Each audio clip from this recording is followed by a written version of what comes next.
I spent the following day roaming through the valley. I stood beside the sources of the Arverne, which take their rise in a glacier, that with slow paces advancing down from the summit of the hills to barricade the valley. The abrupt sides of vast mountains were before me. The icy wall of the glacier overhung me. A few shattered pines were scattered around, and the solemn silence of this glorious presence, chamber of imperial nature, was broken only by the brawling waves or the fall of some vast fragment. The thunder sound of the avalanche or the cracking, reverberated along the mountains, of the accumulated ice, which, through the silent working of immutable laws, was ever and anon rent and torn, as if it had been but a plaything in their hands. These sublime and magnificent scenes afforded me the greatest consolation that I was capable of receiving. They elevated me from all littleness of feeling, and although they did not remove my grief, they subdued and tranquilized it. In some degree, also, they diverted my mind from the thoughts over which it had brooded for the last month. I retired to rest at night. My slumbers, as it were, waited on and ministered to by the assemblance of grand shapes which I had contemplated during the day. They congregated round me, the unstained snowy mountain top, the glittering pinnacle, the pine woods, and ragged bare ravine, the eagle, soaring amidst the clouds. They all gathered round me and bade me be at peace. Where had they fled when the next morning I awoke? All of soul inspiriting fled with sleep, and dark melancholy clouded every thought. The rain was pouring in torrents, and thick mists hid the summits of the mountains, so that I even saw not the faces of those mighty friends. Still I would penetrate their misty veil and seek them in their cloudy retreats. What were rain and storm to me? My mule was brought to the door, and I resolved to ascend to the summit of Montanvert. I remembered the effect that the view of the tremendous and ever-moving glacier had produced upon my mind when I first saw it. It had then filled me with a sublime ecstasy that gave wings to the soul and allowed it to soar from the obscure world to light and joy. The sight of the awful and majestic in nature had indeed always the effect of solemnizing my mind and causing me to forget the passing cares of life. I determined to go without a guide, for I was well acquainted with the path, and the presence of another would destroy the solitary grandeur of the scene. The ascent is precipitous, but the path is cut into continual and short windings, which enable you to surmount the perpendicularity of the mountain. It is a scene terrifically desolate. In 1,000 spots the traces of the winter avalanche may be perceived, where trees lie broken and strewed on the ground, some entirely destroyed, others bent, leaning upon the jutting rocks of the mountain or transversely upon other trees. The path, as you ascend higher, is intersected by ravines of snow, down which stones continually roll from above. One of them is particularly dangerous, as the slightest sound, such as even speaking in a loud voice, produces a concussion of air sufficient to draw destruction upon the head of the speaker. The pines are not tall or luxuriant, but they are somber and add an air of severity to the scene. I looked on the valley beneath. Vast mists were rising from the rivers which ran through it and curling in thick wreaths around the opposite mountains, whose summits were hid in the uniform clouds, while rain poured from the dark sky and added to the melancholy impression I received from the objects around me. Alas! Why does man boast of sensibilities superior to those apparent in the brute? It only renders them more necessary beings. If our impulses were confined to hunger, thirst, and desire, we might be nearly free, but now we are moved by every wind that blows and a chance word or scene that word may convey to us. We rest, A dream has power to poison sleep. We rise. One wandering thought pollutes the day. We feel, conceive, or reason, laugh or weep, embrace fond woe, or cast dark cares away. It is the same, for, be it joy or sorrow, the path of its departure still is free. Man's yesterday may ne'er be like his morrow.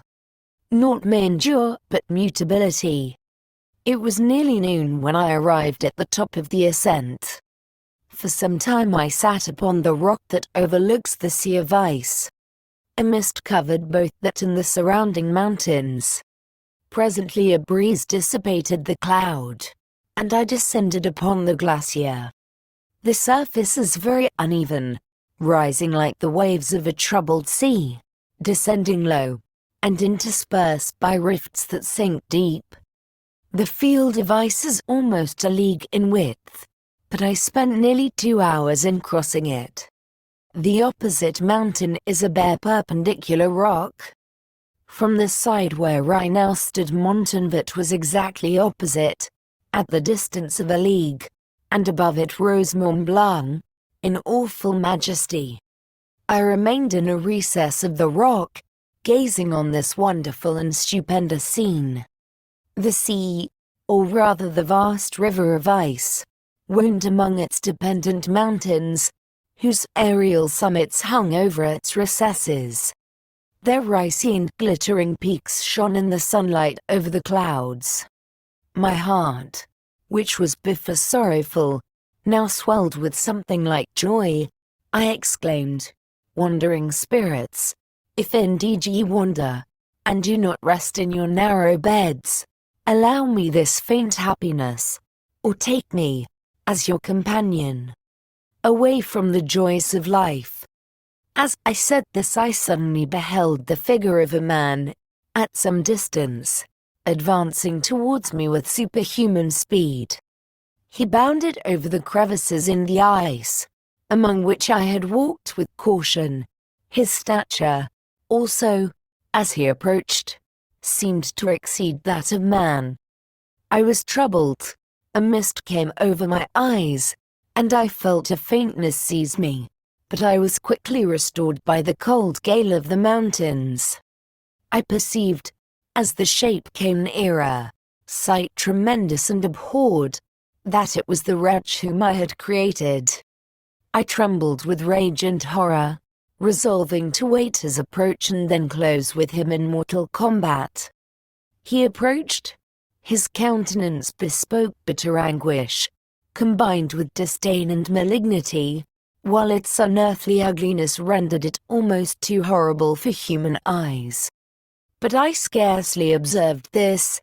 Rage and hatred had at first deprived me of utterance, and I recovered only to overwhelm him with words expressive of furious detestation and contempt. "Devil," I exclaimed, "do you dare approach me? And do not you fear the fierce vengeance of my arm wreaked on your miserable head? Begone, vile insect. Or rather, stay, that I may trample you to dust. And, oh, that I could, with the extinction of your miserable existence, restore those victims whom you have so diabolically murdered." "I expected this reception," said the damon. "All men hate the wretched. How, then, must I be hated, who am miserable beyond all living things? Yet you, my creator, detest and spurn me, thy creature, to whom thou art bound by ties only dissoluble by the annihilation of one of us. You purpose to kill me. How dare you sport thus with life? Do your duty towards me, and I will do mine towards you and the rest of mankind. If you will comply with my conditions, I will leave them and you at peace, but if you refuse, I will glut the maw of death, until it be satiated with the blood of your remaining friends. Abhorred monster! Fiend that thou art! The tortures of hell are too mild a vengeance for thy crimes.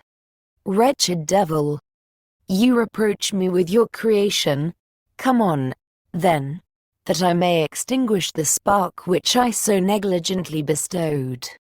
My rage was without bounds. I sprang on him, impelled by all the feelings which can arm one being against the existence of another. He easily eluded me and said, "Be calm. I entreat you to hear me before you give vent to your hatred on my devoted head. Have I not suffered enough, that you seek to increase my misery?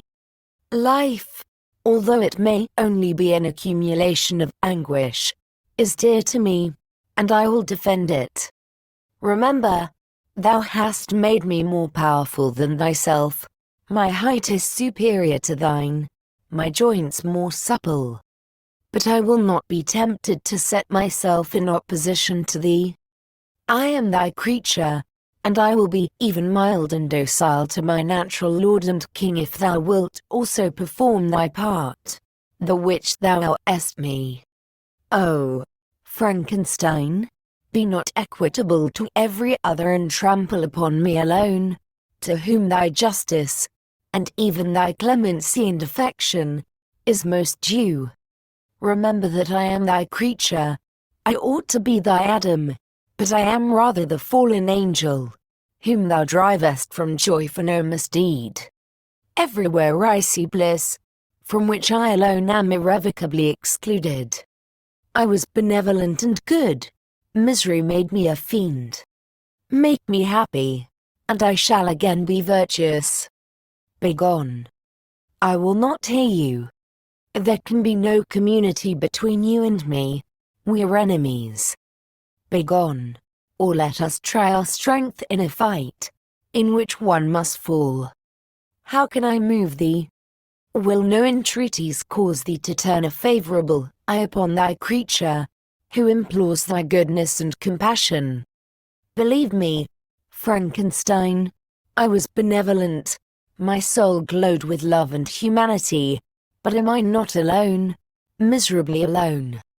You, my creator, abhor me. What hope can I gather from your fellow creatures, who owe me nothing? They spurn and hate me. The desert mountains and dreary glaciers are my refuge.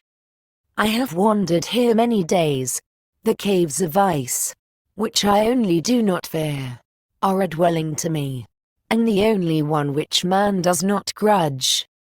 These bleak skies I hail, for they are kinder to me than your fellow beings. If the multitude of mankind knew of my existence, they would do as you do, and arm themselves for my destruction. Shall I not then hate them who abhor me? I will keep no terms with my enemies. I am miserable, and they shall share my wretchedness. Yet it is in your power to recompense me, and deliver them from an evil which it only remains for you to make so great, that not only you and your family, but thousands of others, shall be swallowed up in the whirlwinds of its rage. Let your compassion be moved, and do not disdain me. Listen to my tale. When you have heard that, abandon or commiserate me, as you shall judge that I deserve. But hear me. The guilty are allowed, by human laws, bloody as they are, to speak in their own defense before they are condemned. Listen to me, Frankenstein. You accuse me of murder, and yet you would, with a satisfied conscience, destroy your own creature. Oh, praise the eternal justice of man. Yet I ask you not to spare me. Listen to me, and then, if you can, and if you will, destroy the work of your hands. Why do you call to my remembrance, I rejoined, circumstances of which I shudder to reflect, that I have been the miserable origin and author? Cursed be the day, abhorred devil, in which you first saw light. Cursed, although I curse myself, be the hands that formed you. You have made me wretched beyond expression.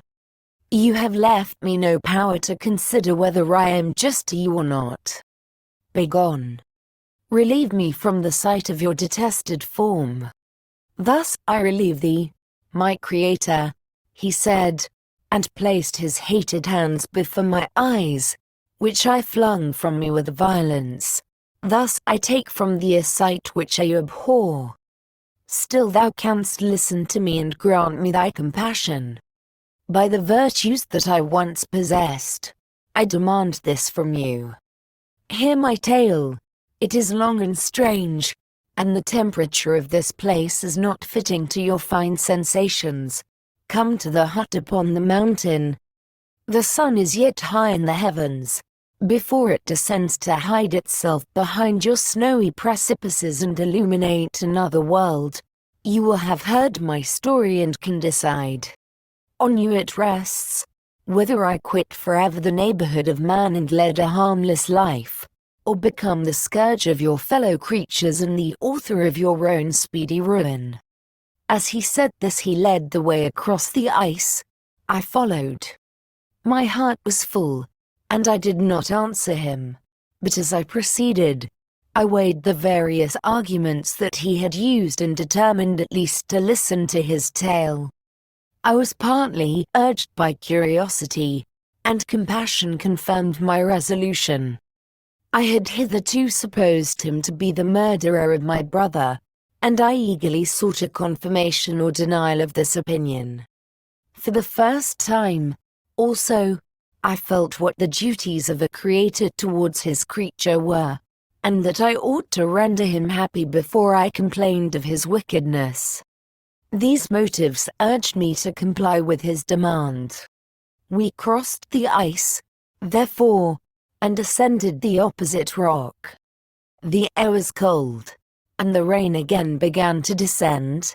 We entered the hut, the fiend with an air of exultation, I with a heavy heart and depressed spirits. But I consented to listen, and seating myself by the fire which my odious companion had lighted, he thus began his tale.